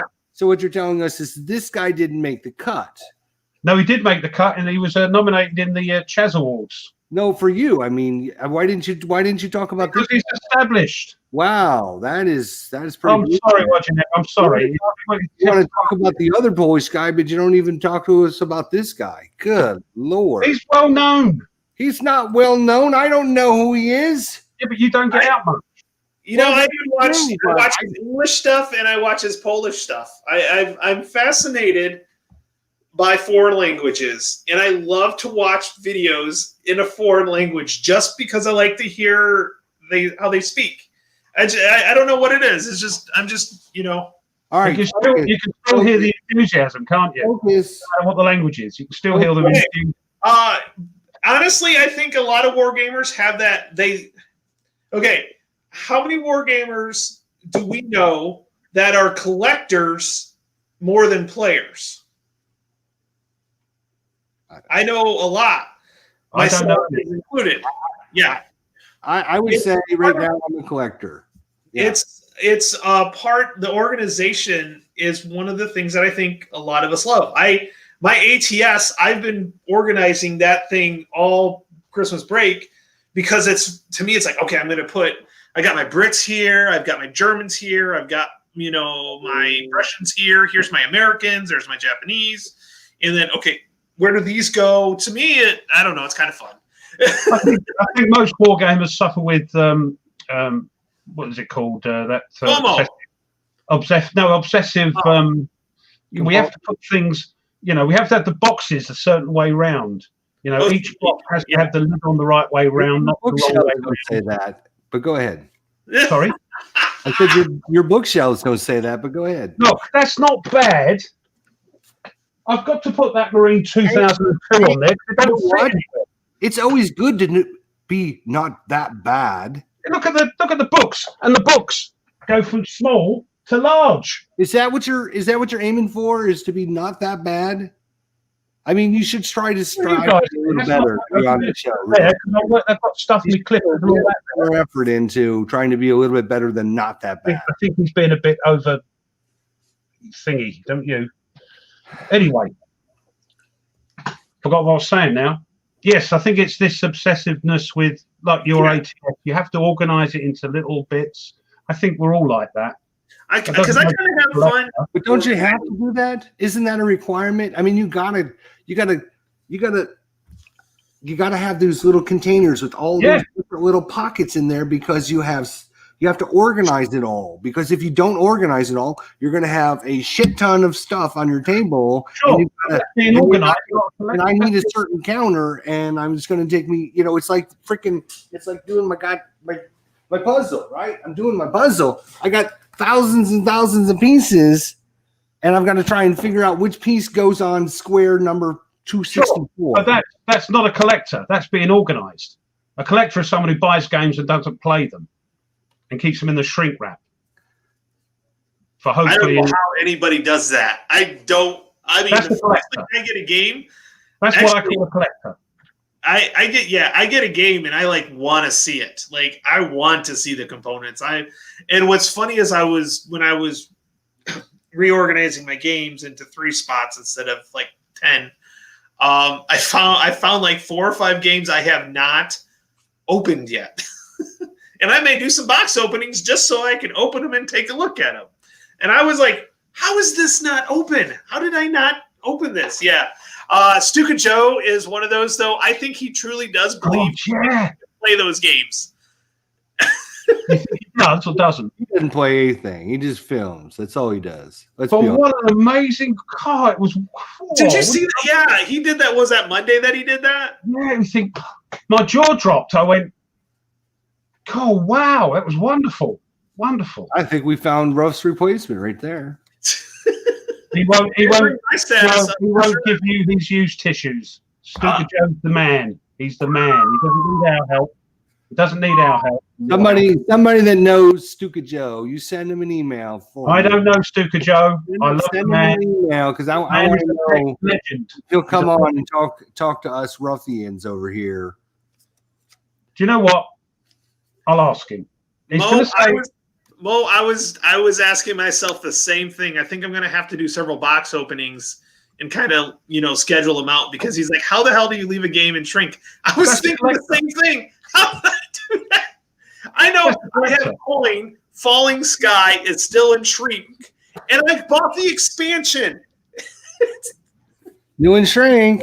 Hey, that's an investment right there eventually because somebody You're else doing made that a for a comment. reason. Yeah, somebody else made a comment here that the games we want, when we want to get them eventually, they're going to be out of print because they only do so many print runs. That's right. Try to find a copy of Case Blue for anything under $500 nowadays. Like Right. seriously. Correct. Right. Well, they go for about sort of $250 over here. I'm not sure if that's punched or unpunched, but yeah, there's a lot of money. And DAC and things like DAC 2 and Yeah. the big.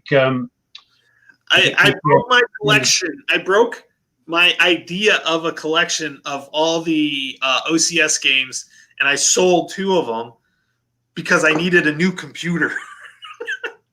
So I've sold several games so I can get a new computer. So, and then I sat back and said, how am I actually going to play this? Like, I'm not going to play it IRL in real life, as the kids say, IRL. There's just no way. I mean, I'm playing DAC with Kev on Vassal, and I can't leave. Throwing names again, Ruff. Do you see that? What's that? He's throwing names again. He's dropping names again. I tried it with dropping Stuka Joe, but it fell on deaf ears, and they went, "You're having a laugh." It's like he just ignored that, and Yeah. now he's like, I tried it. look, It doesn't work. wargaming and me, we're like this. We're tight here. Tony, he just drops a name like that, doesn't he? Every other sentence, every other freaking sentence. Pretty soon he's gonna be dropping Mo's name here too. Yeah. Why not? Mo was such a nice guy. He gave me this. Hey, maybe I'll schedule. Mo to Already come on. used Mo. That's right. Go ahead, Yeah. Tony.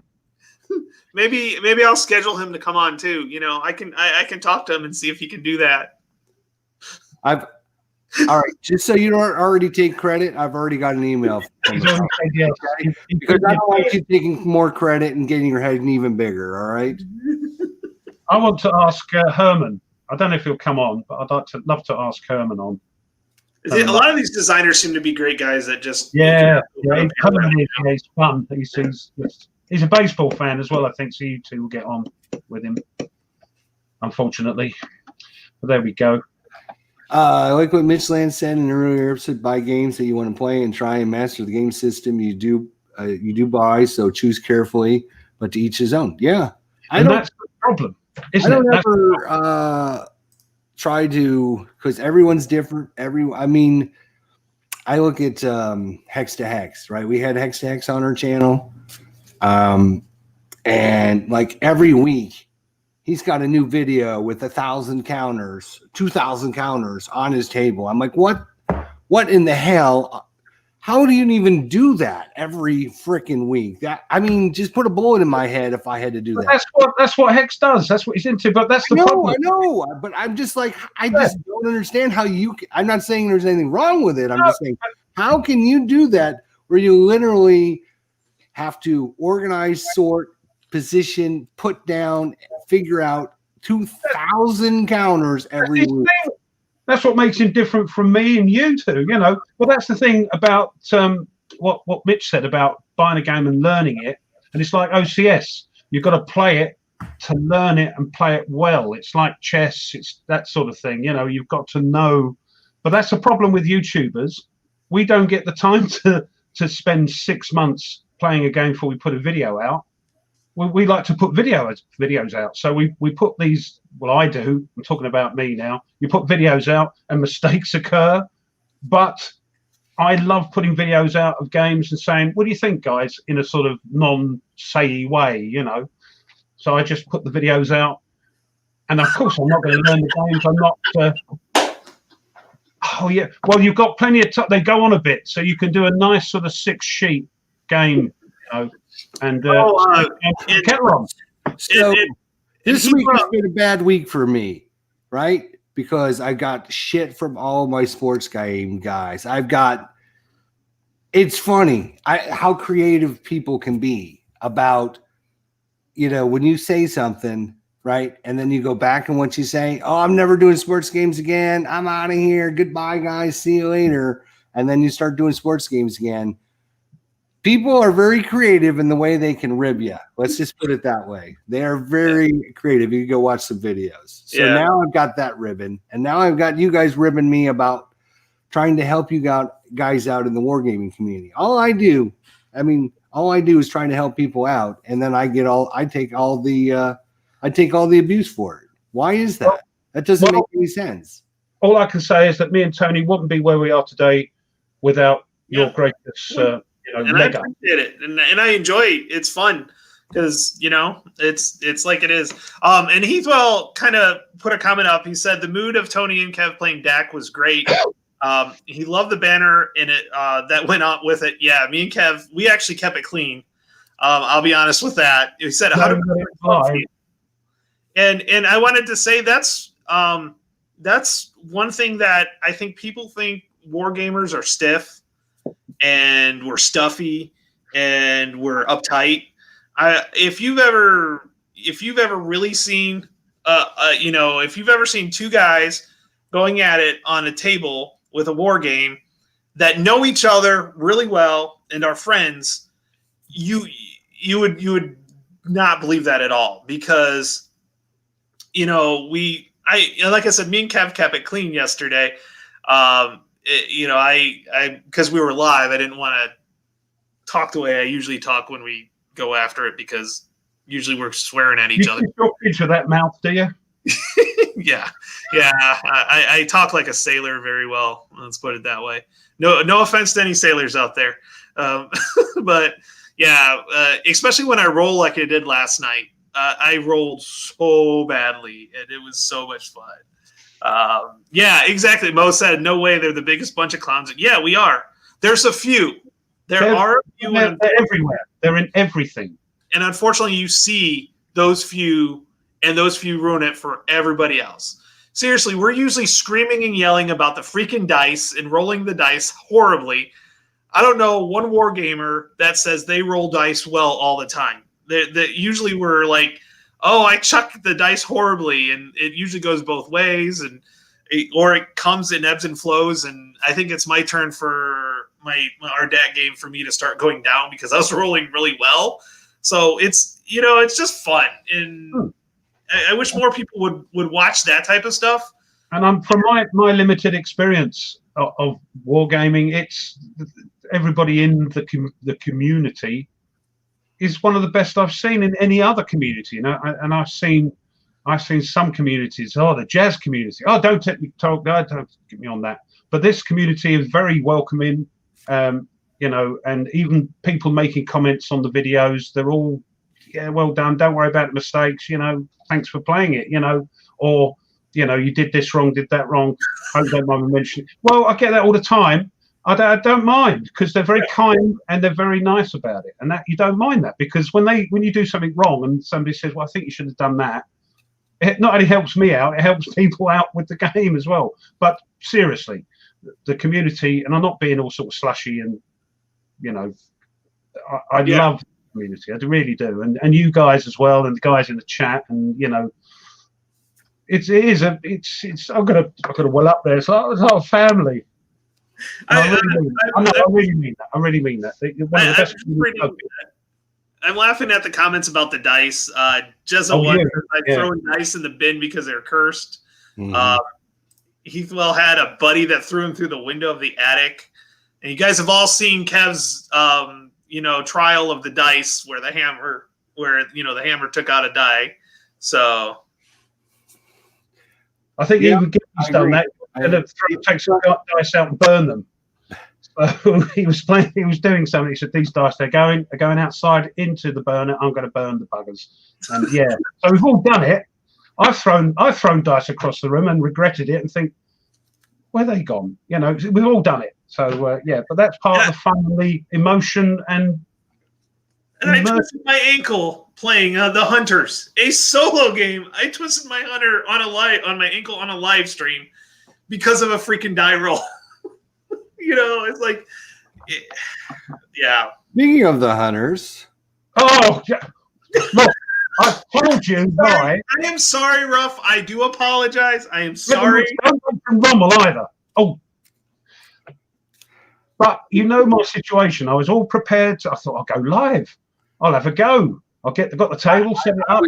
I was waiting all week. I know. Waiting all week because this is going to be the week. Because I told you that. If you don't know, I got a new camcorder for Christmas. Got it set up. Tried it out. Useless. Completely useless. So terrible quality. No focus on it and all that. So I'm sending that back. I'm getting a webcam next week, and no videos up this week because my phone went as well. So I've got a new phone turning up. So hopefully next week it will be back to normal, and I'll try and do once I get me head around OBS and all that sort of thing to get some live streams up, because I want to do it. I want to get less stress than I was last time. Yeah, you could see how sort of games get you. Yeah. When you forget to do things and you throw dice and it's terrible. But anyway, that's why, Jester. What's going to be your excuse next week? Don't worry, I'll think of one. You got a whole week to think of it. Yeah, don't you worry about that. Yeah, because no, seriously. Literally, I think the war is going to be over before you get your. No, it goes on forever. No, we're suspended. It's the beauty of war games. We are suspended in limbo. Hey, we got a special guest next week. It's going to be Mo's going to be joining us. Let's just go ahead and just write it in the book now. Put it on the calendar. Mo Gaming Table is going to join us next week. If you think that's wrong, Mo, but he's got enough gumption to come on with us, if he's not, he doesn't want to be dragged down to the depths of the war game pits, then we'll just go ahead and just schedule him next week so we can let everyone know ahead of time. Excellent. See, notice he hasn't posted any comments now. He's like, oh, let me think about this. He's gone. And I don't blame him. Oh, wait a minute. Oh, here he is. Here. Yes. Dragons Con. Now, I can't. I was going to go, I'll sign up for that. But they're all like American time, and it's like 4 o'clock in the morning, most of them, over this way with the proper timing. So I can't stay up that late. To get up early, go to bed early and get up early. No, my clock's messed up as it is, with this stuff.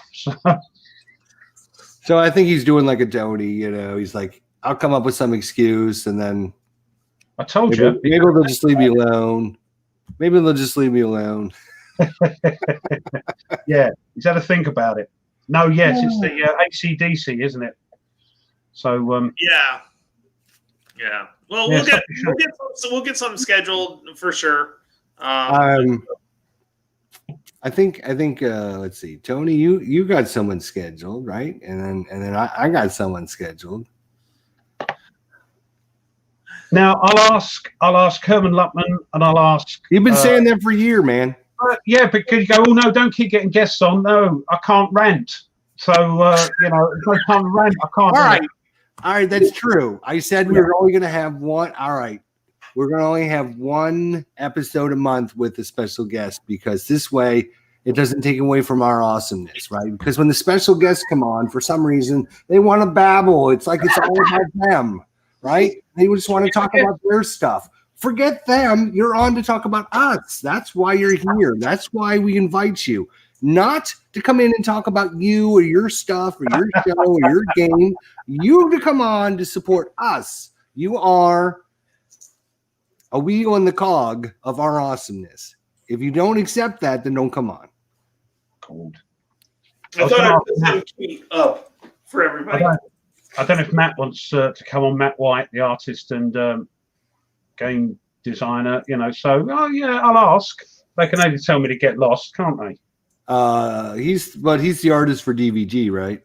And done some for Academy, I think. Yeah. He probably won't. He probably won't be coming on our show. He's probably not very happy with me. Yeah, well, that doesn't mean you don't have to talk. Just don't talk DVG. He did the cover for Castle Litter. Which reminds me of our thing we were talking about like an hour ago before you guys got off on this tangent about how the different game companies out there are so different. We never actually did finish that. Go on then. I think what happened was Tony went on one of his 10-minute rants and we lost track of what the hell he was even talking about when he started. I'm pretty sure that's what happened. Yes, but don't you guys feel the same way? Don't you feel that there is a big discrepancy in game manufacturers out there? Yeah, there's a difference between. Let's just take Steeler Fan, right? Steeler Fan is one of my sports guys. He enjoys the wargaming stuff. He comes and watches us, and he's interested in buying some stuff, right? But he doesn't know. He doesn't have a clue what companies are good, what companies are bad. So he just buys a couple things, and he gets some terrible quality products from some of these inferior game companies, and then it turns him off, right? I'm just using him as an example. I bet he's pleased about that. Yeah. Do you want me to use you as an example? I can do that. Yeah, I'm not one of the. I noticed the difference between the quality that's put out from game companies that have been around forever. And there's always exceptions to the rule, but then the newer companies that are putting stuff out, they seem to know what to do. The ones that have been around and are established are more like, well, this is how we do it. While the newer ones are like, well, let's see what we can do better. I mean, I know people aren't a big fan of Ziploc bag games because they can't throw them on the shelves. I love them. In Revolution, other than a few games, I've got them all in bags because I can throw them in my drawer in my desk and close it. And I don't have to have too much room. Yeah, I don't mind them. Yeah. Everybody loves boxes because they look good, but then you run out of space, don't you? Mm-hmm. But there's a couple of issues here. There's the quality of, three. There's the quality of customer service. There's the quality of the games themselves, and by that I don't only mean components, but I mean playability, and everything is tickety-boo. And there's the I've forgotten the third one. Yeah, I've forgotten the third one. But that's the main thing is the websites, the quality of the websites. Some websites are still in 1990s, and I know I love Panzer Grenadier. Not everybody loves it. I know you like it, Jester. But their web page is just something like what? It's 1999 again. Whereas somebody else, like we always mention them in Lock and Load, seem to tick the boxes in every respect with customer service, with quality of the games, the rules, the components, everything. And their web page, they've just spent time, money upgrading their web page. And there's a couple of other companies that do that. I think that's the problem. And okay, with the issue you had with DVG is a thing, and and I can understand it. Companies like MMP, whose web page is a little bit, and some do say that there are, but they're games. They have their fans, and the games are good, and so. If you're going to be a fan of a game, you're going to be a fan of a game regardless of everything else around it, I think. We're lucky. I'm lucky because I love Lock and Load stuff, and GMT, which seem to get it all right. So I don't know where, people like what they like. Look at you, even with GMT with Wing Leader. But there are some serious devotees to that, even with all its problems. People will not have a bad word said against it because they love the game. And that's something else that what you're trying to do, make people aware and make people question. That's what you've got to push against, because people will love games regardless of whatever happens and whatever they do and whatever the quality is. God, that's the longest I've talked for ages. I've got to sit down now. You better get yourself a drink after that one. Wow. I am, yes. God, cheers, everyone. But yeah, that's my little take on it, if it's worth anything. People will always be fans of stuff that other people look at and think, why on earth are you into that? Or why do you like their website? Or why do you, anyway, it's a complex, but it happens across everything. I think somebody I posted in the comments, maybe it was Mo, I'm not sure who it was. Can't scrolled up, but it said, it's not just wargaming we're talking about. This happens in all areas of life. I mean, you got good grocery stores and you have terrible grocery stores, right? You have good clothing stores, you have terrible clothing stores. I mean, it's just everywhere in life you go, and we're not calling wargaming. I'm not calling wargaming out on this. I'm just saying there are issues that can cause people to, hey, I want to try wargaming. They try it out. They get a couple dud games, or they get some bad quality, or they get some cards with some fucked up backs. And then they get turned off on wargaming. And that can go for Euro gaming too, because there's Euro games that do the same thing. There's our Euro companies that put out, some trash with some really inferior quality components. So and gameplay, yeah. I'm not calling out wargaming here. I'm just saying there are issues trying to get back into wargaming, or getting into wargaming in general, where you got to overcome some things. And I think that's a turnoff for some people. We've talked about it, space. We've talked about time, right?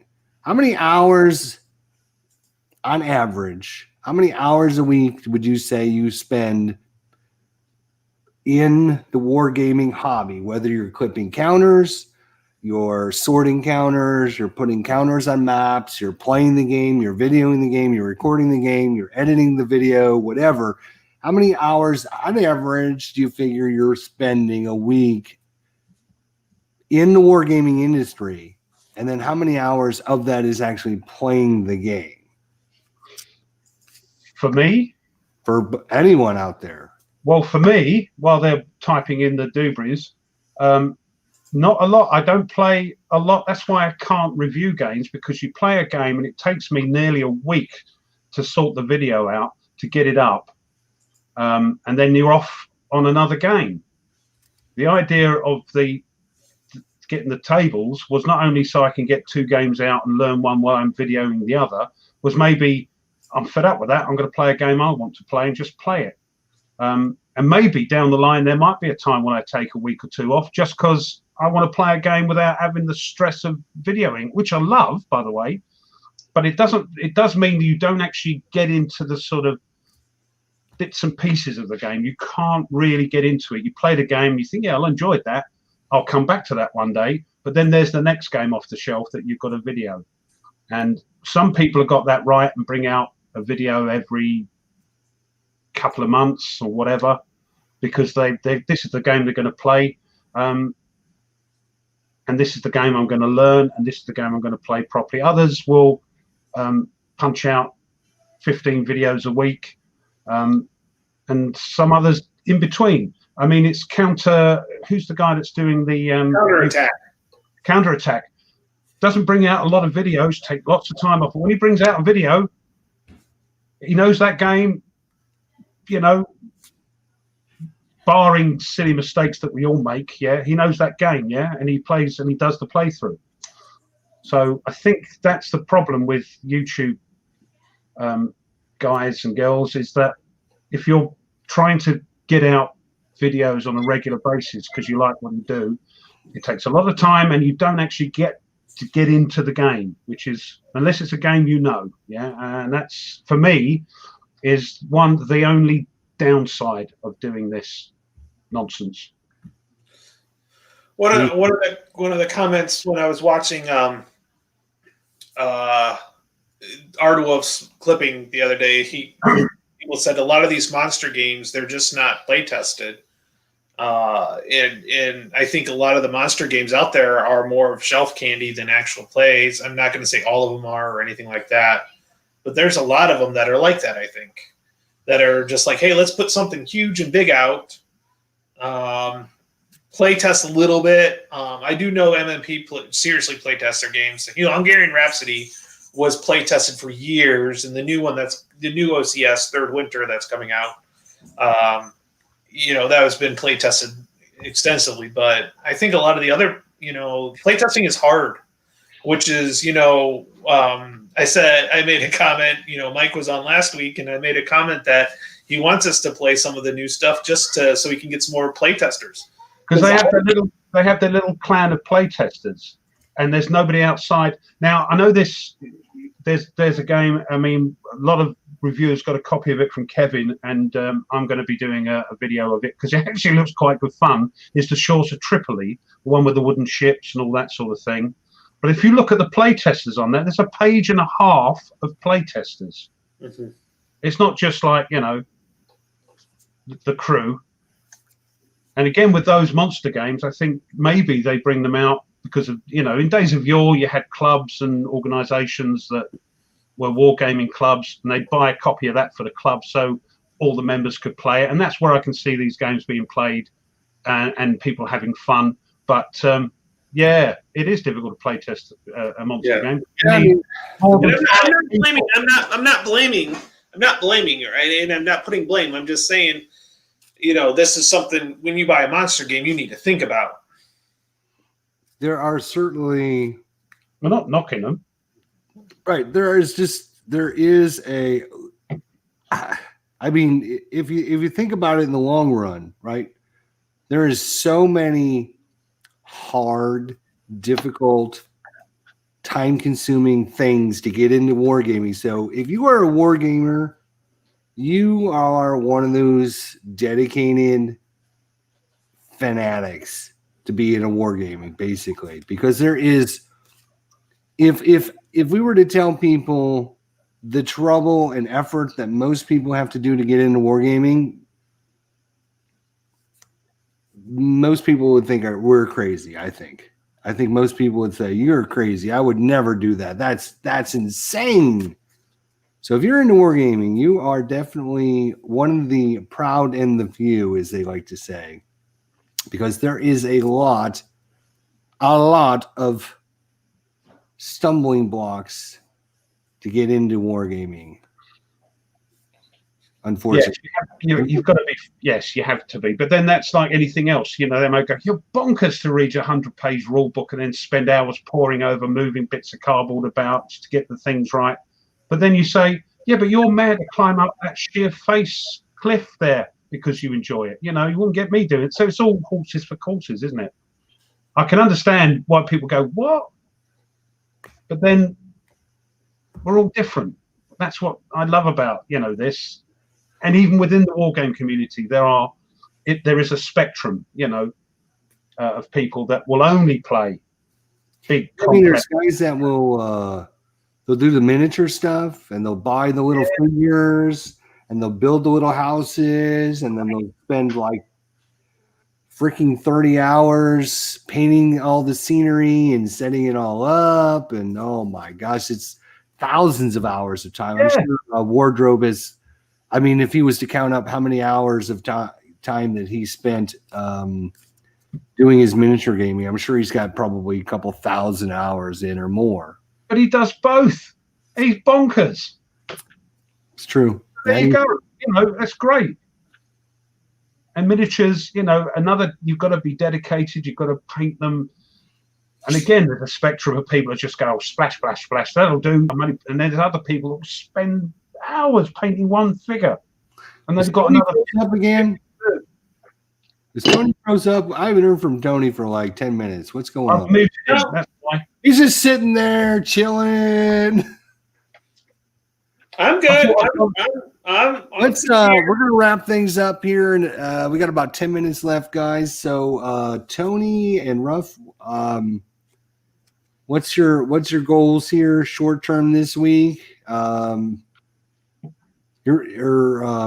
videos, or I mean, let's just get right to it. Tony, Yeah.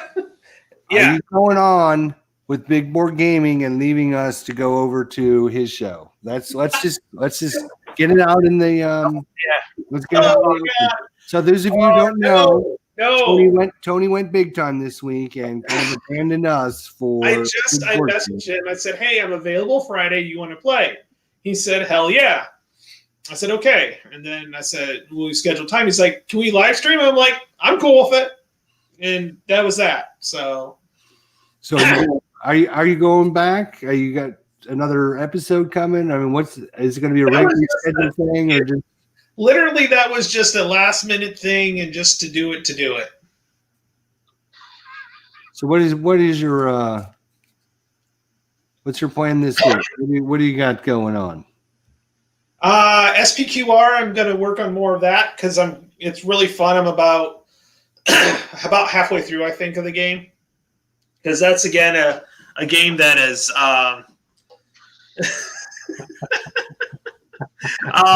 it's a game that it's variable turns, so got that, and then I'm gonna get 20th Air Force on. 20th Air Force?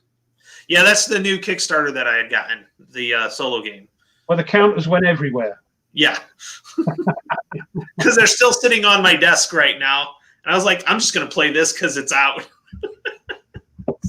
Yeah. I haven't got any bags left.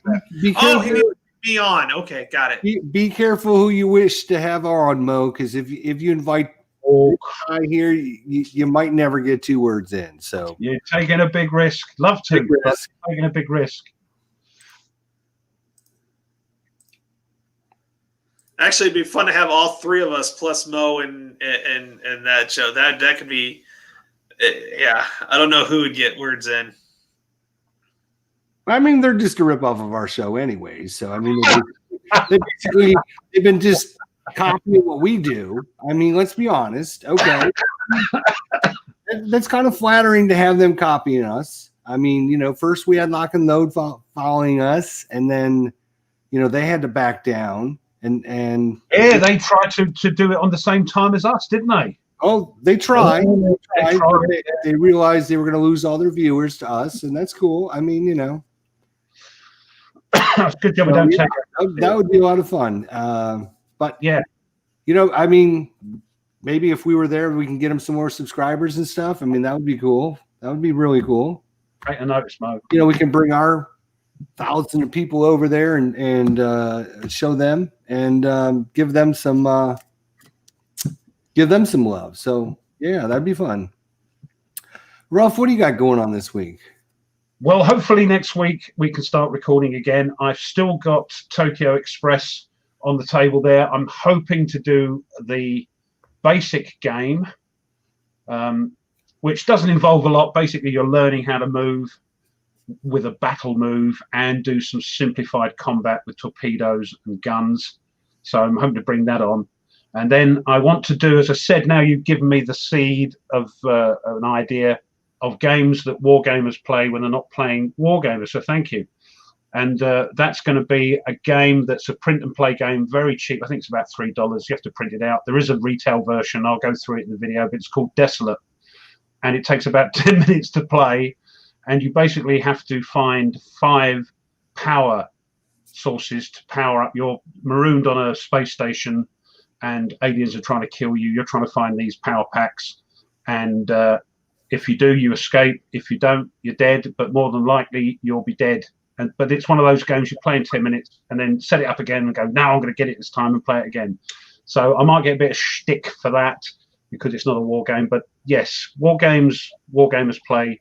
Games wargamers play when they're not playing war games. So that's what I'm hoping to do. Fingers crossed. Excellent. Good to hear. And yourself? Mob-based football, whatever it's called. It's. I'm actually hoping to get a couple videos in this week. As we talked about earlier, I've been burned down on it, just taking kind of a chilling to get away from it because I don't want to have this bad taste in my mouth from it, right? But every time I see Arc Wolf Lair and his 2-hour counter clipping, it just drives me crazy because it's just, for me, it's just not with wargaming. I mean, sure, it's kind of like the bad side to wargaming, right? So it's kind of the dead side, right? What, the counter clipping? Yeah, the counter. Yeah, but he's not really counter clipping, is he? He's I know. But they're all good fun. People join in, and there's lots of interaction. But yeah, I just think anywho, I'm hoping to get a couple things in this week if I can. I don't know what I'm going to do. I'm going to try and get one of my 10 on my list. I better start that. If Tony ever, decides to post that, it'd be awesome. Same here, yeah. If he's done with all of his other responsibilities now. Well, that's the other thing. Yeah, I've got like 3 shows I have to appear for, so I got to on the table. He didn't even bother to take it off the table. Is what he's showing. It's been there all week, isn't it? Oh yeah, I wrote it all down right here. See, it's still sitting on my table right here. With a layer of dust on it. Yeah. Actually, I'm going to admit I had Mo's game on it the whole time, and I couldn't find it. I was looking for it, and I had put the box right on it. And I will get round when I get it sorted and figured out how to work it. Some live streams going. Mo was saying when he did a test, it was very dark. Yes, I found that with my very first live stream. Lighting has to be over the top for some reason for live streaming as opposed to recorded videos. Yeah, I found that as well. I thought, oh crikey, this is a bit dark. But yeah, I think lighting has to be full on for live streaming.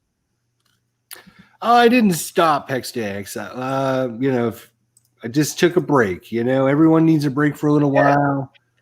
I know we're making fun and all that, but yeah, completely understand. Yeah, it's just, when the negative things come out week after, just the bad part of wargaming, where you get the video, literally. It was like every week I was getting packages in. So all I was freaking doing was counter clipping, getting more packages in, counter clipping. I didn't have time to do any of the fun stuff like play, and the few games I did freaking get to play, I had to stack one over here on my chair. And then every time I tried to carry it back and forth, pieces would go flying everywhere. And it was just, the tension level. I don't know if you know this or not, but sometimes I get a little tense on things. Really? Yeah. I've never noticed. No. It doesn't seem that way to you guys on the outside, but I keep most of it inside, right? I keep it hidden inside mostly, but sometimes it comes out. So I've been kind of I figured the holiday time, kicking back, just relaxing, it'd be a good time to get away and just relax. So I'll get another Wargame video up when Rough Swordsman does his second patrol in U-Boat, which might be March or April. Not U-Boat, no. That's my favorite game. Not U-Boat, the Hunters. Well, hopefully, fingers crossed. I might have the same problem with the webcam. I'll have to sort of get floodlights and God knows what and make sure it's okie dokie. There you go. There you go. Well, we had a great show. We had a lot of really good friends of the channel here. Yeah. Make sure you subscribe to Tony Live, Rough Swordsman Wargamer, myself. Subscribe to Mo's Gaming Table. We're going to probably be taking over his channel pretty soon, so you might want to come over and subscribe to him. Ward DeRobe plays World War II. He wants to play a baseball game. He messaged me the other day. He wants to actually play a baseball game from 1940 now. bonkers. We're all bonkers, aren't we? He's like, do they have 1940 season? I can play that. So yeah, we're gonna try and set up Tony. We'll put him in charge of getting with Mike and seeing if we can get something scheduled. It's probably gonna have to be on like a Sunday, probably. And then next week for the live show, we're gonna have to figure out what this Dragon Con thing is. And you know, if people are gonna be going to that, you know, we hate to take all their viewers away as well. So maybe we'll have to work out a different schedule for next week on what day or time or something like that. And then, of course, we're going to try and get Mo on and see if he'll put up with our nonsense for a little while. That'd be awesome. So any last thoughts, comments, suggestions, concerns? Do you want to hear what DVG wrote me back? Go on, then. You're dying to tell us, aren't you? No. Go on. No, because that would literally be another half hour. So I will just say that their answer was there's nothing they can do about this. That was their answer. What, until they get the stuff back from China? No, there's nothing they can do about it. Printing issues are to be expected. I am surprised. So, anyways, thank you from me for coming out. Appreciate it. Another great show, says Mo. Thank you. Heathwell, Sean, all the good friends of the channel, OG. Yeah, we're going to try and schedule time for Mo to come on, so look for him to come in the near future. And hopefully our four-player tank duel battle. That should be with the designer of the game, so we can mess it up. So that's a good thing. So thank you all for coming out this week. We do appreciate it. We'll see you all next week, guys. Take care. Thank you so much.